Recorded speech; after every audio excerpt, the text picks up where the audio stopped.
আসসালামু আলাইকুম। আশা করি সবাই ভালো আছেন। আলহামদুলিল্লাহ।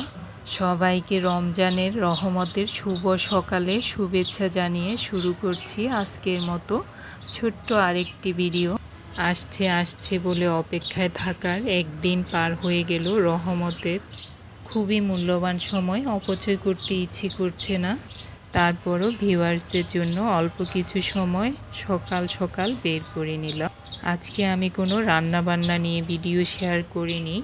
আজকে আপনাদের সাথে শেয়ার করেছি রমজানের কিছু গ্লোসারি, সাপ্তাহিক কেনাকাটা, শুকনো বাজার, কাঁচা বাজার, ফ্রোজেন মাছ মাংস, যেটুকু দিয়ে রহমতে প্রথম কয়েকটি কাটানো যায় ঠিক ওইটুকু।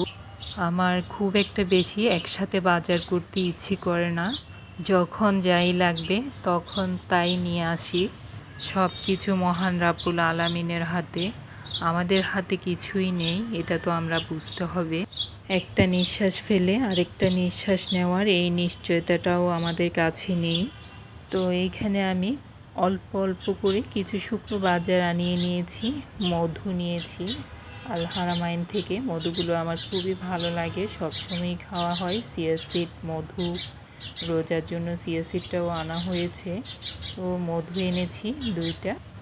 আর এখানে ছোলা, বুটের ডাল, হালিম, মুগ ডাল, সেমাই, ডিম, মোটামুটি শুকনো বাছা যাই লাগবে মোটামুটি অতটুকুই নিয়েছি, খুব বেশি না।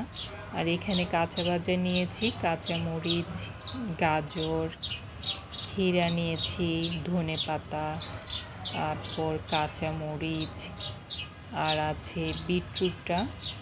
আর সবচেয়ে ফেভারিট আমার ইফতারে যে আইটেমটা সেটি হলো পুদিনা পাতা। এই পুদিনাটা না থাকলে ইফতারটা মানে রোজার মতোই মনে হয় না। আমার বাচ্চারাও খুবই পছন্দ করে পুদিনাটা। পুরা রোজার মাস আমার পুদিনা লাগবেই। আর একসাথে আমি অনেকগুলো পুদিনাই নিয়ে আসি, খুব খাওয়া হয়। এতটুকু পুদিনাতে আমার খুব বেশি হলে 4 দিন যাবে। আর এখানে বিটরুট এনেছি, বিটরুট দিয়ে লাচ্ছি, জুস, ইফতারের সময় যেহেতু সুপার ফুড, ইফতারের সময় একটু কোমল পানীয় জাতীয় খাবারটা একটু স্বাস্থ্যের জন্য ভালোই হবে। আর এখানে তরল দুধ, টক দধি, এগুলোই। টক দধিটা আমার খুব লাগে, যেমন বিটরুটের জুস করতে, লাচ্ছি করতে লাগবেই। আমরা যেহেতু সিটির মধ্যেই আছি, হাতের কাছে সবই পাচ্ছি, অযথা ফ্রোজেন করার প্রয়োজন হচ্ছে না। আর এখানে আছে ফ্রোজেন আইটেম, কিছু গরুর মাংস, ছাগলের মাংস আছে, মুরগির মাংস আছে। আসলে এগুলো আমি 2 দিন আগেই বাজার করেছে। এগুলো আমি ফ্রিজে ওইভাবে রেখে দিয়েছি, আর ওভাবে আলাদা করে ছোট করে প্যাকেট করে মানে যাই লাগবে ওই হিসেবে আমি ফ্রোজেন করিনি। যেভাবে এনেছি ওইভাবেই রয়ে গেছে। তো সকালবেলা বের করে নিয়েছি যেহেতু একটু রান্না করব। আর বাকিগুলোকে আমি ছোট ছোট প্যাকেট করে প্রতিদিনের ওরকম করে রেখে দিব। এগুলো খাসির মাংস, এই হলো গরুর মাংস, আর নিচে আছে মুরগি, আর কিছু ছুরি শুটকি এনেছে। মাছ মাংস খেতে ইচ্ছে করবে না, ভোর রাত্রে একটু শুটকি হলে ভালো লাগবে। আর মুরগিগুলোকে আমি 4 পিস করেই দোকান থেকে নিয়ে আসি, যাতে বাসায় কাটতে একটু সুবিধে হয়। লেগ পিসগুলো একটু আলাদা করে নিয়েছি, যাতে ইফতারের টাইমে একটু চিকেন ফ্রাই করা যায়।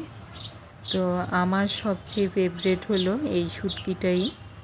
আমার ছোট ছেলেরও খুবই পছন্দের। তো সকাল থেকে শুরু করা কাজগুলো আপনাদের সাথে শেয়ার করলাম। ভিডিওটা এখানেই শেষ করব। সবাইকে রমজানের শুভেচ্ছা জানিয়ে সবার সুস্বাস্থ্য কামনা করে ভালো থাকবেন। আল্লাহ হাফেজ।